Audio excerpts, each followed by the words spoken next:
I'm Beki Adam, we're at Donington Park. I'm with Fastlane magazine and we're just about to go out onto the track and test some really wicked cars. Mark Hales, the deputy editor, will be doing the driving. So tell us about the cars, Mark. The fastest road car in the world, 480 horsepower Ferrari F40, mid-engine, rear-wheel drive.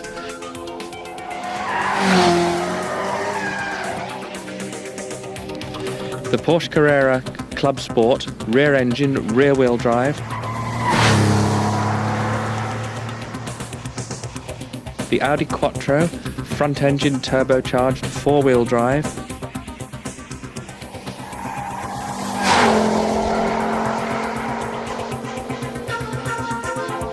The Ford Sapphire RS Cosworth, front-engine, rear-wheel drive.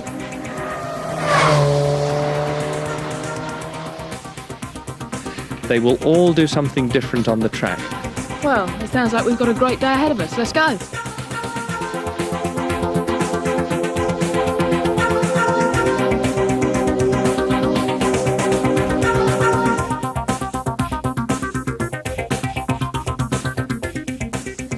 Okay, well, here we are in the Porsche 911 SC. And what are your expectations of this sports car? This is a mixture, this one. People either love it or hate it. Very few people are indifferent. It's supposed to be difficult to drive on the limit, it's supposed to be twitchy, it's supposed to be unforgiving, but those who love the car say that it's the purest form of transport imaginable. I expect that because there's a heavy engine hung out right out at the back of the car, it's rear engine, not mid-engine like the Ferrari, I would expect it to be unforgiving if we do get it wrong. I would expect the tail to come round like a pendulum. Apart from that, we'll have to wait and see. Okay. Let's give it a go. Let's go. Now that is an unmistakable Porsche sound. It's the hum of the fan. It's an air-cooled engine. So it's a nice sound. yes, it is, isn't it? And it's a big engine. It's no turbo or anything like that. It's instant response.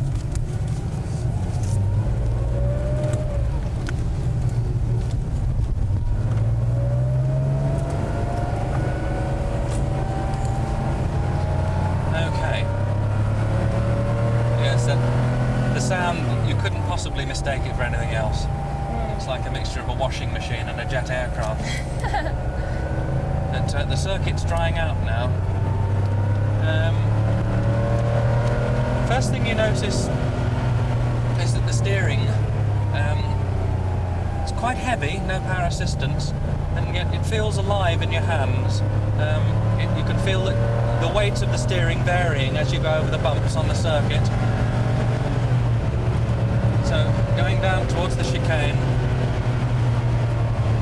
brake, down to third, turn,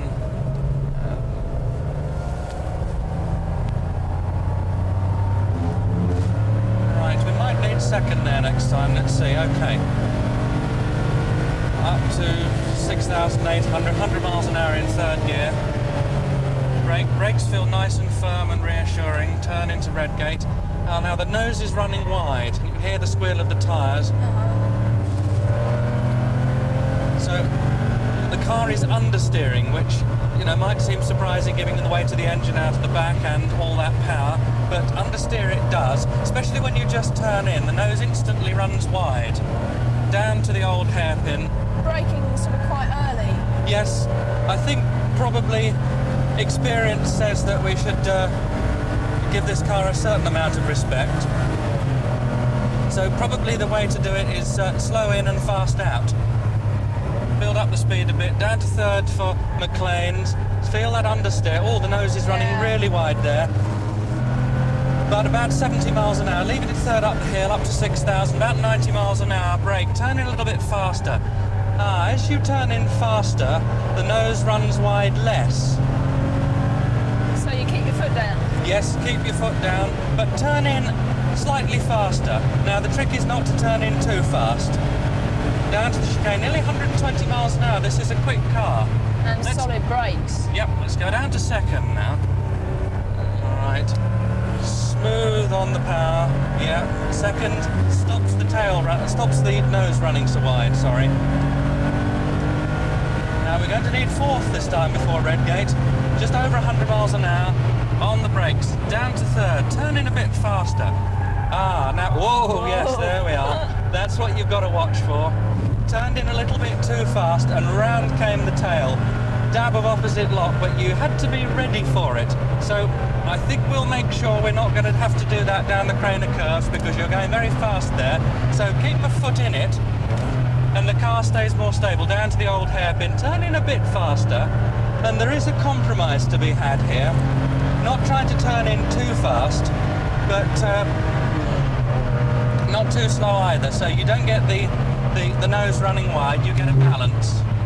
There's a nice sort of amount of torque to pull you out of a corner. Yes, if you have the to slow engine is, as you say, very responsive. You're no waiting for any turbo lag. Up into coppice, turn in at a reasonable speed, don't get the understeer, and the car's got absolutely phenomenal traction coming out. So already you can see with this car that as long as you stay smooth and tidy and drive within its limits, it's very, very potent. Just overstep them slightly and it's ready and waiting there for you. And that was through the S's at sort of 70. Yeah, a little bit less than that, 65.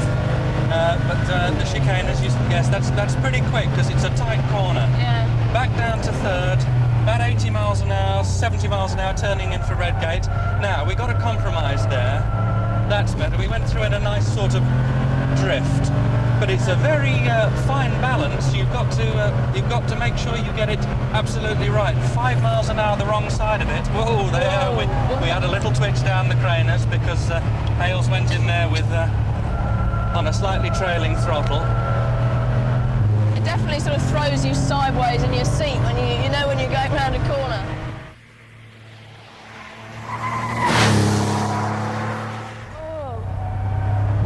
But nevertheless, Going down the straight. it's a surprisingly potent tool. I love it. Yeah, it is exhilarating.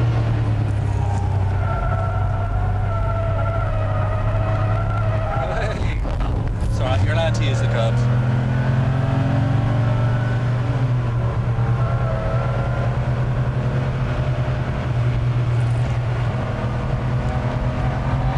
There, so you're going down the Craners, keep your foot hard in it, and it's perfectly all right. Which is, it takes a little bit of doing to tell yourself that giving it more throttle will make the car safer. But yeah, that is the case with the Porsche. You need some nerve. Yes, this is not the sort of car that tolerates wimpy handling. If you're not confident with it, and you if you back off when you're back in trouble, off in the middle of a corner, you're in more trouble. like that, right? You just Yeah. lift in the middle of a corner, and round comes the tail. Whereas you could drive round that corner at Coppice 10 miles an hour faster, and you wouldn't have any problem. Yeah.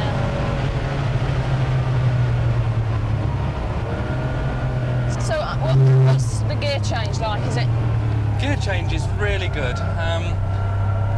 It's light, the throw is short, it snicks through the gears, the ratios are nice and close. It's the nicest gear change we've tried here today, I think. And you're taking the corners in third, almost all of them? Most of them in third, yes. And yet we're getting into fourth round the lap. You definitely notice coming into that chicane that when you stand on the brakes, you just stop as opposed to having any problems. That's right, and I was expecting it with all that weight out the back to lock some wheels, but it doesn't do that. Okay, through Redgate. Coming out at about 70 miles an hour. Into fourth early, so you don't have to change in the middle of the Craners. We've talked about that.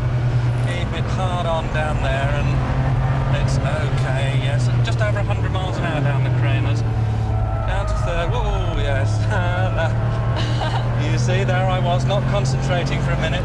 I turned into the old hairpin about 2 or 3 miles an hour too fast, and without the right degree of commitment, and there was the tail wagging about. It definitely demands your total attention. It does, all the time. But I mean, there are those who would say that that's what makes it so exciting. I don't think it's a myth. It is a car which will still get you into trouble if you're silly with it. Yeah. And if something distracts you. Exactly.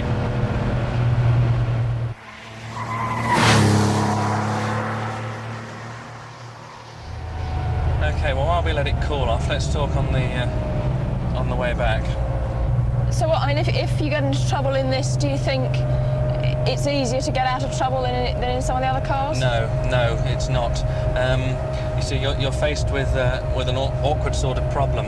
You see, if you've got into a corner too fast, really what you actually need to get you out of trouble is a little bit of power. But then, of course, on the public road, that means you're going to meet whatever it is going even faster than you were when you had the moment.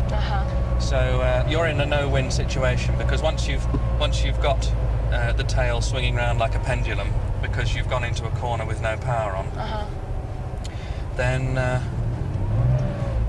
it's difficult to sort out. I mean, the steering is super. It's very accurate. There's lots of feel to it.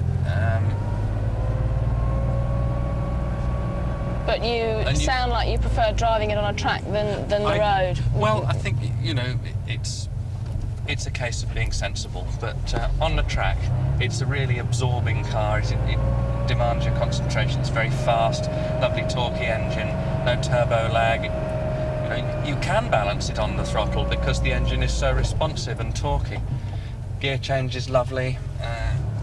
It's still a fabulous car, but you have to be sensible with it.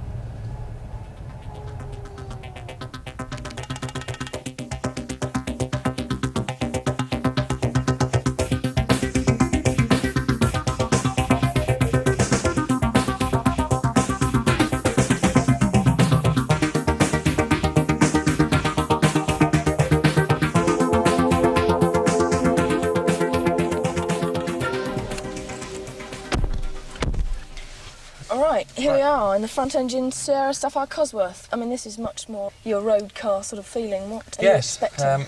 Well, this is a very different animal. As you say, the engine's in the front, it's water-cooled, it's 4 cylinders, drives through the rear wheels like the Porsche, but it's a bang-up-to-date modern saloon car. It's got ABS brakes, which the Porsche hasn't got. It's a development of the racing Sierra Cosworth, which was the one with the big wing on the back, the hatchback. It's been civilised for general consumption. I would expect it to be much more tolerant of mistakes from the driver. I would expect it not to bite me as quickly if I get into a corner too fast. Good. I would expect it to be generally less demanding to drive. What about the turbocharged? Yes, well, of course, the thing about the Porsche is it's a big 6-cylinder engine in a light body shell. It's got lots of instant throttle response. As soon as you touch the throttle, it goes. With a turbocharger, you can get more power out of a smaller engine, but inevitably you have to wait for the turbo to spin up. So there's a bit of a delay. It's much more difficult to balance the car on the throttle through a corner. You've got to think what the turbo's going to be doing a couple of seconds later. So again, as with most race driving, smooth driving, it's a question of anticipation. But I don't expect this car to punish us as much if I get it wrong. Okay, let's give it a go. Shall we find out? Okay. Yeah. All right, well, it sounds different anyway, isn't it? Let's go. Yes, the circuit's a bit drier now. You feel the delay as the turbo comes on, then there's that big surge. The gear change is clunkier and it's a bit heavier than the Porsche's. It's a bit notchier, it doesn't have that knife through butter feel. Yeah, it feels different already, doesn't it? Yeah, it feels generally coarser. Let's try third gear through. Ah, yes, the turn-in is quite sharp there. Like the Porsche, there was a little bit of delay as the nose wanted to run wide. Well, that isn't apparent from getting in the Ford first off. We're going down the straight now. We're in fourth gear. Perhaps we could have hung on to third a little bit longer. We're approaching the chicane. We're going to be doing about 110, which is less than we were in the Porsche. We've got ABS brakes. Ah, yes, the brakes are very reassuring. Let's go straight down to second for the chicane. Turn in, squeeze it. Ah, feel the turbo came rushing in there when I wasn't really expecting it. Let's have third gear now. up to 6,000 revs in third, about 90 miles an hour. Yes, we'll need fourth before we get down to Redgate. Hard on the brakes for Redgate. Down to third gear, turn in, build up the speed a bit. Still no understeer. Yeah, bit of ploughing on towards the second half of the corner, but still a much sharper turn in than the Porsche. Now, down the crane occurs, we're in fourth gear. Nearly 100 miles an hour. Car feels softer, doesn't it? Rides better. Yeah, it feels much more sort of a road car. Now that's interesting. At the old hairpin, we had our first taste of understeer. So this is working the opposite way around to the Porsche. The faster we go, the more it seems to want to understeer. Now, fourth gear, nearly 100 miles an hour, coming up to McLean's, down to third. Yes, and it's understeering again, isn't it? Now, the faster you go, the less you notice the lag of the turbo. Coming up to Coppice, just into fourth, back to third again, about 60 miles an hour. Squeeze the throttle on. Now, as the turbo comes in, just wanted to push the tail a little bit wide. Bit of slide on the exit, but so far, remarkably undramatic. I was perhaps expecting the turbo to disturb the car a bit more through the corners. About 112 coming down to the chicane. Let's try third at the chicane last time, see if we can stop that turbo coming in the middle of the corner. That's better. Yes, with much smoother exit, nicely balanced. Doesn't feel as torquey as the Porsche. No, it isn't. It's a smaller engine, and this car is equipped for lead-free fuel. It doesn't feel quite as quick.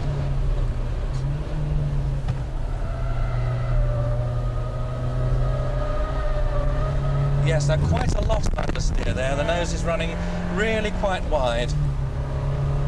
And have you got your foot down? My foot's flat on the floor now. We're coming down the crane car. I'll just have a little lift, shall I?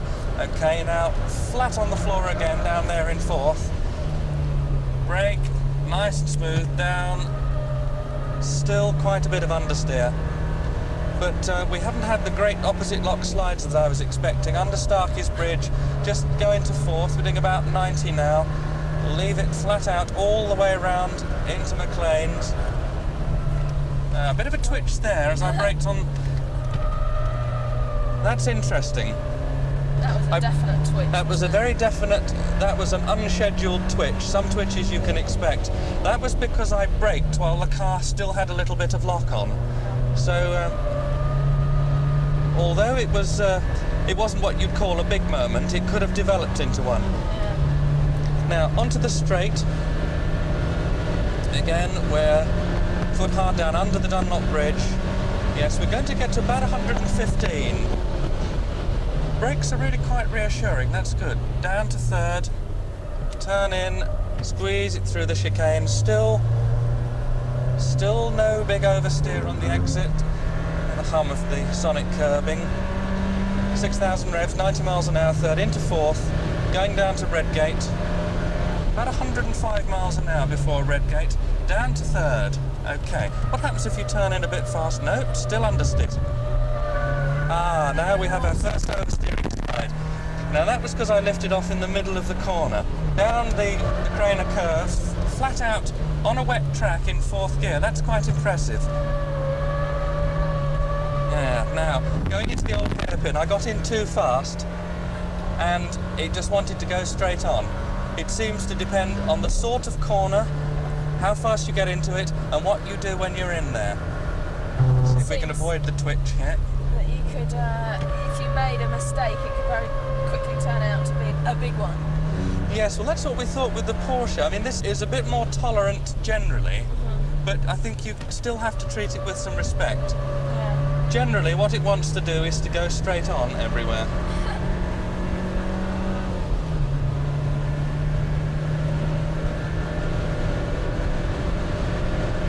Engine gets a bit busy up at the top end, doesn't it? Yeah, it's almost the same speed as the Porsche, it seems, down the straight. Interesting that, isn't it? Yeah, it just doesn't seem as fast. Now, I got in too fast there, and there was a slide. How could you have avoided that? Well, again, it seems to be a golden rule that you mustn't get into corners too fast with any of these cars. The Porsche is much more nervous than this. This has much slower responses generally. Best way is to be smooth, power it out on the exit.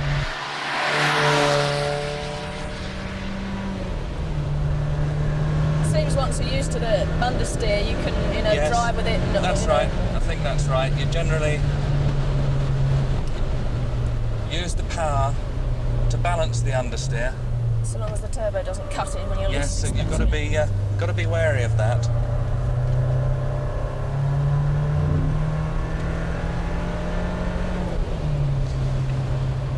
Right. Let's be kind to the turbo and the brakes. The golden rule with all turbo cars is that if you've been giving them some serious running, you must let the turbo cool, which means just either let it idle or drive it gently, otherwise the turbo's at about 1,000 degrees centigrade and you turn off the engine and there's no oil reaching the turbo, so it fries everything inside it. Oh, I see. Not to mention expensive. Yeah. So what did you think? Has it sort of surprised you? It's surprised me in that it's much easier to go fast in it than I expected. The Porsche, yes, has enormous performance, but it's quite difficult to get the performance out of it because it's not tolerant of mistakes. Yeah, it's almost like you're fighting that. Yes, you're twitching away at the Porsche a lot more. You make a lot less steering movements with this. You can just sit there and drive it and be nice and relaxed, and it looks after you. Yeah. It's a way of travelling very fast indeed. Still feeling civilised. Yep, civilised and safe.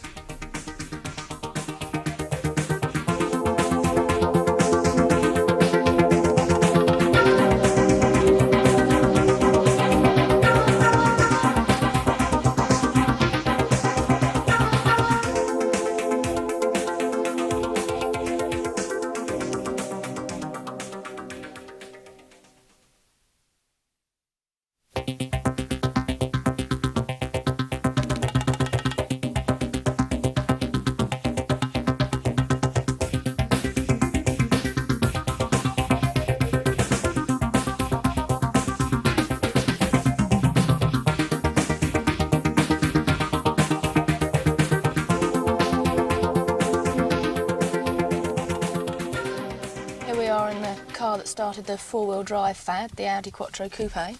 What are your expectations of this? Well, as you say, it brought four-wheel drive motoring, if not to the masses, at least to those who could afford it. But it was a production car with four-wheel drive, and it sprang, of course, out of Audi's dominance in rallying at the time. This is another car which has evolved over the years. It's now got a Torsen centre diff, which it didn't have before.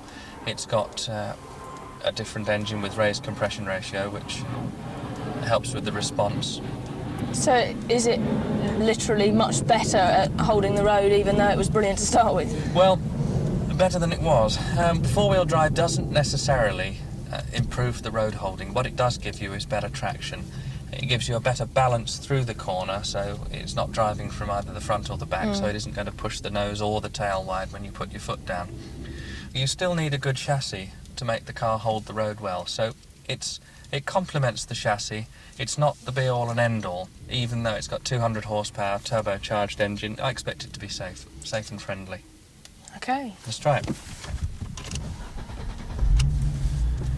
Right, there's another thing you notice once you've started it. It's got a very distinctive engine note. It has 5 cylinders, which is comparatively unusual. I always think it sounds like a pigeon, but it's definitely much sort of quieter and sounds more civilised. Yeah, it's a deeper engine note, so it sounds nice and smooth.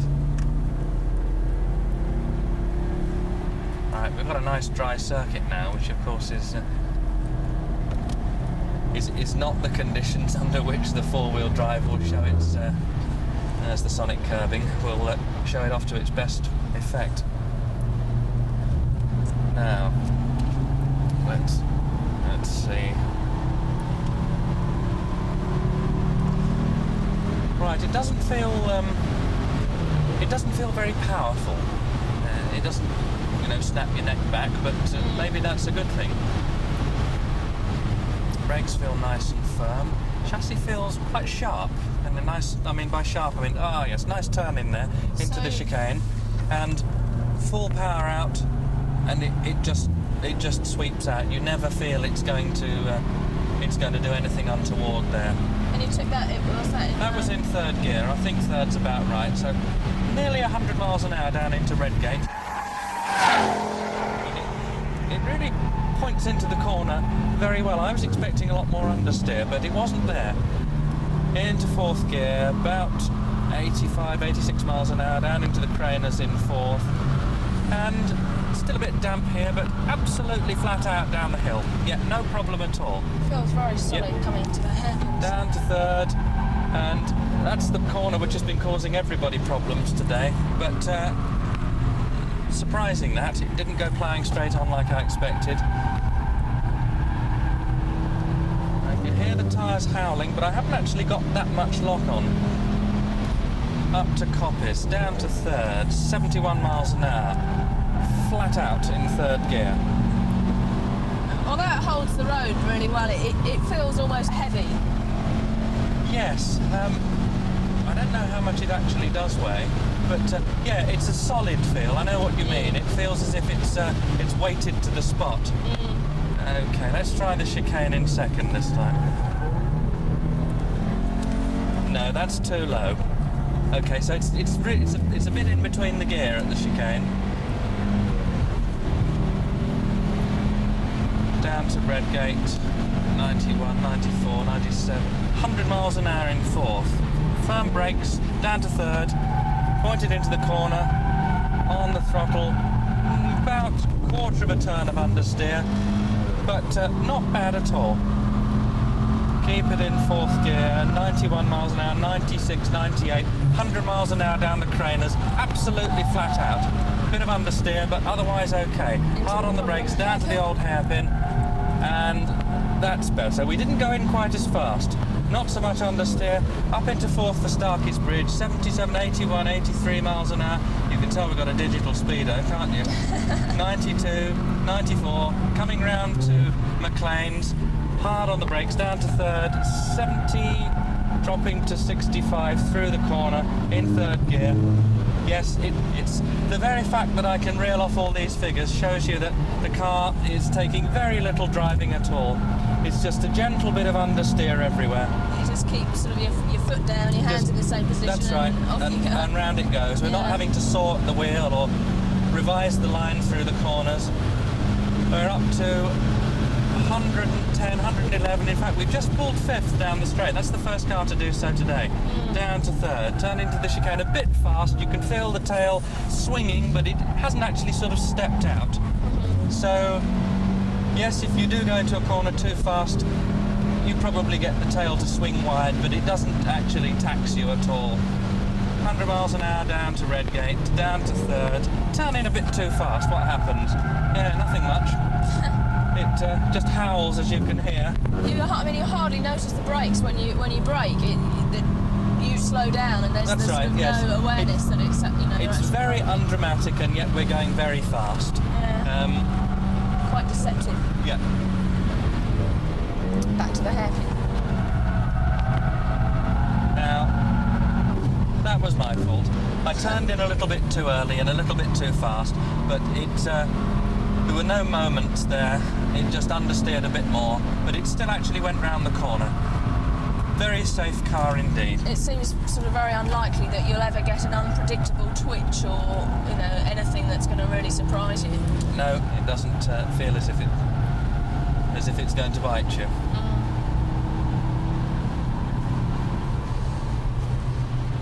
One-handed round the corner. It's very relaxed. Yeah, it's very relaxed here. Mind you, we're slowing down a little bit now, so gives the brakes and the turbo a bit of a chance to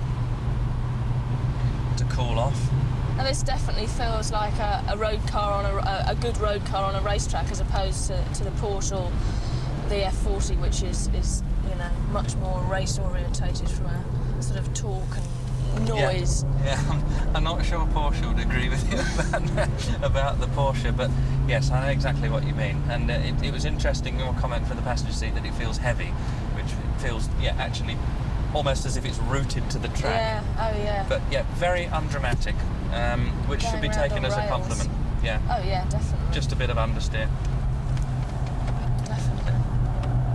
And certainly this latest 2.2 litre Audi engine with the higher compression, certainly the response is much better than I remember. We used to moan about the turbo lag on these engines, but it's certainly not apparent here today. Gear shift. It's a bit, if you sort of rest your hand on it, you can wobble it about once it's in a gear, but in use, it's nice and crisp. We haven't had any fishing for gears. Brakes firm. Not quite the rock-solid pedal that you get in the Porsche, but firm, quite nicely weighted. It seems as if it would be extremely difficult to drive it badly, as opposed to some of the other ones that would...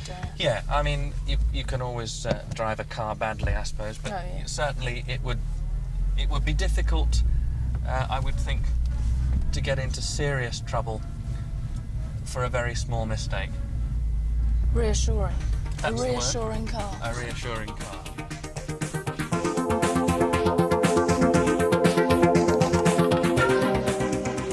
Right, well, here we are in the F40, what we've been waiting for all day. What do you think, Mark? Well, this is the big one, isn't it? I mean, you can't get much faster than this, as they say. This is the world's fastest road car. Sitting in it straight away, I'm not really quite sure whether to be surprised or not. It's got a sort of, you know, there's a covering across the dash and centre console like a postman's trousers, sort of serge material. Look, it's nice, I like it. Right, yeah, there's lots of carbon fibre covered with tape. We know we're in a fast car, yes, don't we? it's got very much the racer about it. Fiat 127 instruments. You know, there's no concessions to the road car, really. There's an interesting, just the roof above me, it's got a little hollow, just like the GT40 for your head. Yeah. And then the centre bit comes down. Yeah, slotted gate for the gear lever. Typical Italian driving position. The wheel's a long way away and yeah, the legs are straight out. Yeah, it's certainly an Italian car. It's very much a racer. The bucket seats, hard, hold you in position, full harness belts. We're definitely ready to go. We're ready to go. Okay, separate button for the starter. Right, let's turn the ignition on. Okay. And away we go. Hadn't got the door quite shut. Okay. Right, first thing that strikes you is that the engine is so smooth. I mean, I was expecting it to send a thrumming through the car. Right, yep, racer's clutch, it sort of press it, then suddenly it goes down. Typical Ferrari gear shift. You've got to be pretty firm to get it just to go into gear. I imagined it to be sort of almost on the verge of stalling all the time, but it seems to be... What, you mean just like that? That's the one. Yeah, that's the in and out clutch. You don't want to give it sort of a mega boot full of revs, do you? Right,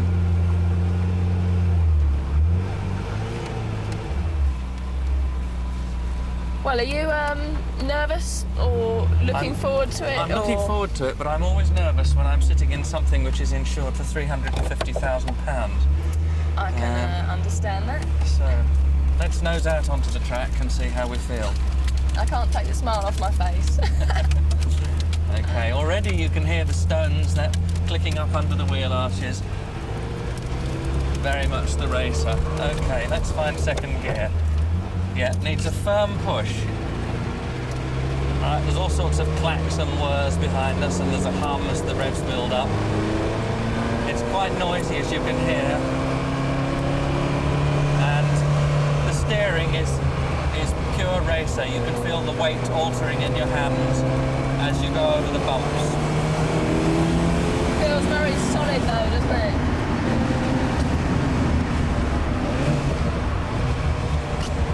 Right, let's let it warm up a little bit before we start giving it any. So onto the straight. Okay, here we go.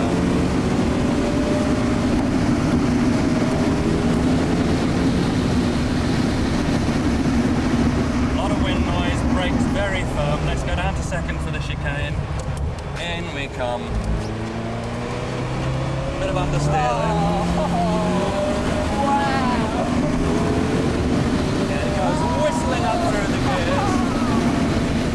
It's very difficult to torque over this. It wanders about under the brakes. Let's go down to second for Redgate. It's reading about 90 k's, and as the boost comes in, you get a bit of a fishtail. It is absolutely stunning.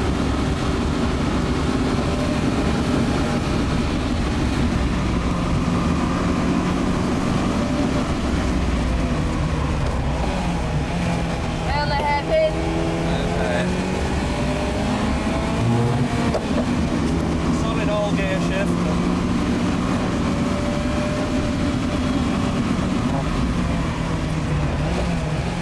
Yes, it's difficult to talk as well, but it's... You're forced into your seat, aren't you? Okay, back to second for Coppet, and...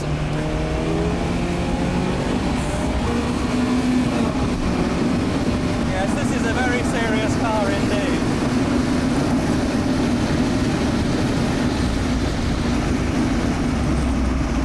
Brakes go all grumbly as we come down into the chicane. Bit of understeer, then we have some oversteer. And this, you need to be mighty quick to catch this one.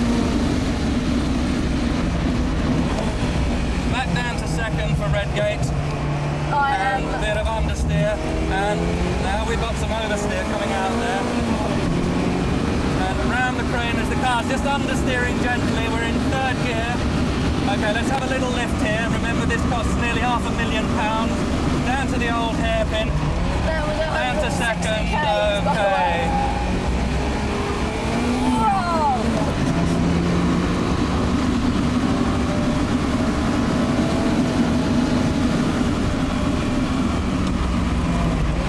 This is an absolutely stunning Back to car. second. Up we go. Bit of oversteer there. To second again. We seem to be using second for most of the corners on the circuit here. And we're taking the corners at about 120 k's.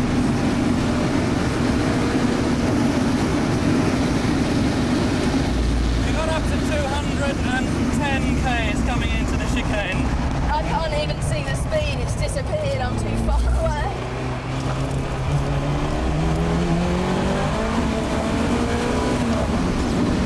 That is absolutely unbelievable. And Brakes just chuck you forward, don't there's they? a real old grumbling when they do. Whoa. This feels like the sort of G-force you get in a roller coaster.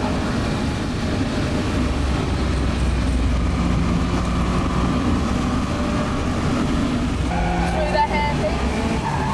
125, 30.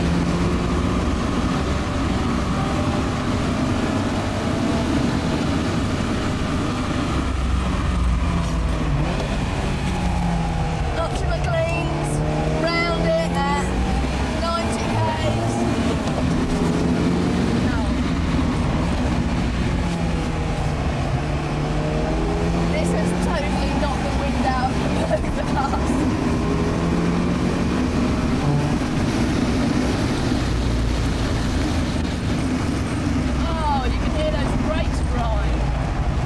Down to second. Okay, let's try and string one together and talk as we do it.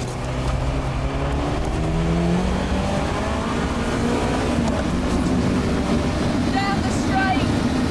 We're up to 200 k's before we come down to Redgate.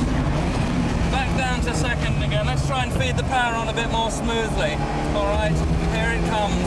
And it's really quite docile actually, as long as you don't tromp it on in the middle of the corner. Okay, we're 160 k's going down to the craners. We're in third gear now. Let's give it a bit of a poke down here, right? Yes, no, it seems okay. Round the old hairpin at Down to second. 120.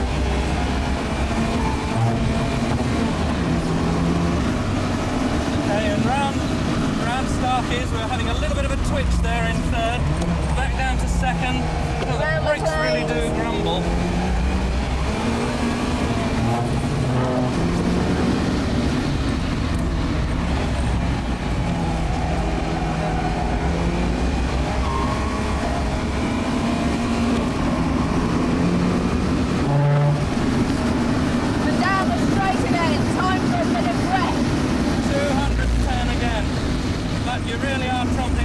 brakes grumble. Let's go down to second for the chicane. Okay, we're doing about 80 k's now. Squeeze it on.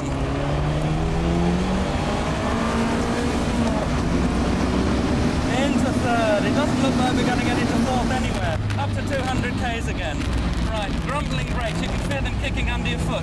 Brake, turn in nice and smoothly. Squeeze on the power. Okay. Touch the curb and out. A bit of wheel spin, but really the traction's fantastic, given that the circuit is slightly damp. Let's go down the craters. Let's be a little bit sensible. Remember, this is £500,000. Bit of understeer there.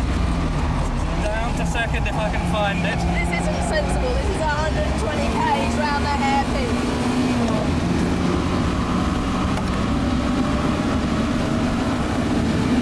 You've got to remember that you can get through these corners, but you've got to stop for the next one. That's the trouble at Stark is. Going round there at about 170 k's. Yeah, and it nearly bit me there. I had a big moment there. The boost came in coming out of McLean's. You got a big load of wheel spin as the boost came in, and it poked the tail right out, and I nearly ran out of opposite lock. I'd used up one hand's worth, and I was getting ready to catch the other, and it was time not to hold the throttle down and be the hero, but actually to lift off.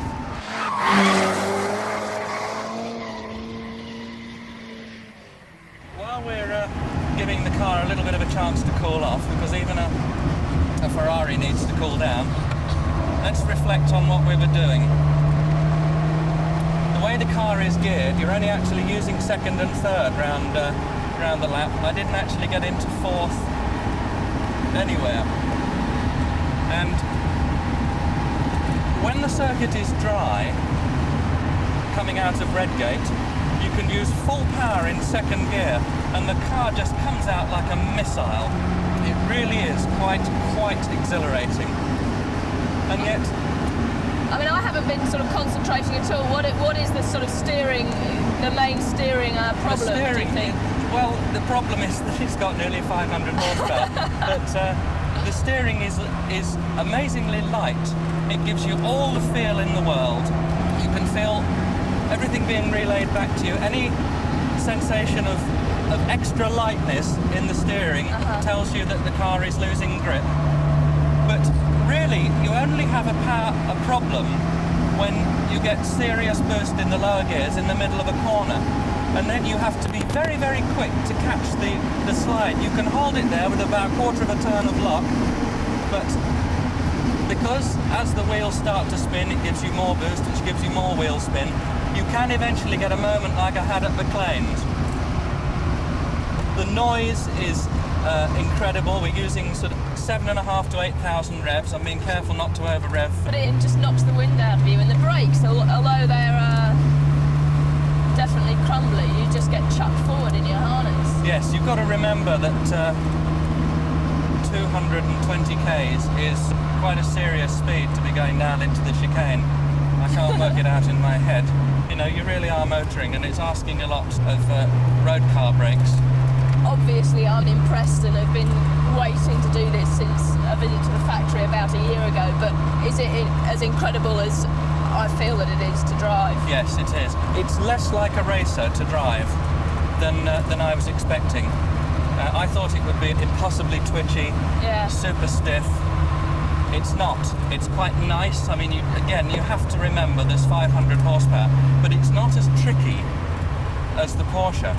A chap that drove it earlier today said it's easier to drive than the Boxer, which is, you know, but he wasn't driving it like you were.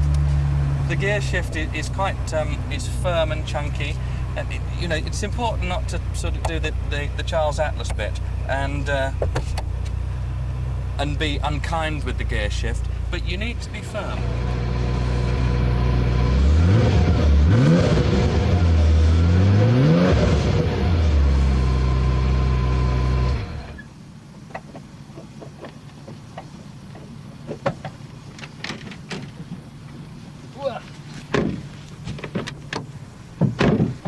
Wow. Yes. Well, that was an experience and a half. It focuses the attention, certainly, doesn't it? When it's wet with a car like this, as soon as you get any wheel spin in the middle of a corner, the revs go up incredibly quickly, because more revs equals more boost equals more power equals more wheel spin.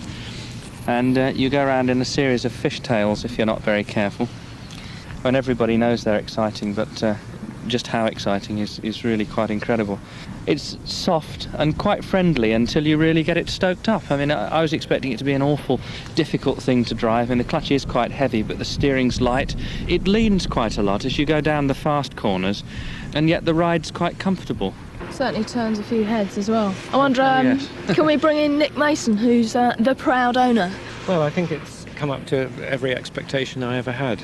It is part of a sort of Ferrari tradition. It in fact goes back 25 years to the GTO, which was a car you could drive across the continent, race at Le Mans and drive away again. Yeah. And this in fact is best fun when it's driven on the roads but taken to a race circuit, because that's where the performance can really be shown. What did you think of the other cars that you've been taking around the track? Well, I'd say two things. Driving an F40 is not the greatest introduction to then trying out various other things. And today we've had very changeable conditions, so it started very damp and it's dried out quite a lot. So climbing into the Cosworth straight after the F40 felt extremely difficult. I mean, the things you immediately notice are things like brake servos that feel really uncomfortable after the F40. Yeah. Very nice to drive the Porsche. I haven't driven the 911 for a long time, and it's interesting how much they've... Alive, it still hasn't lost the magic.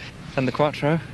Very nice. I like Quattros, but I've found it not that thrilling here. Dull is the wrong word, but it's not exciting. I mean, you can see its capabilities, but it doesn't excite, does it?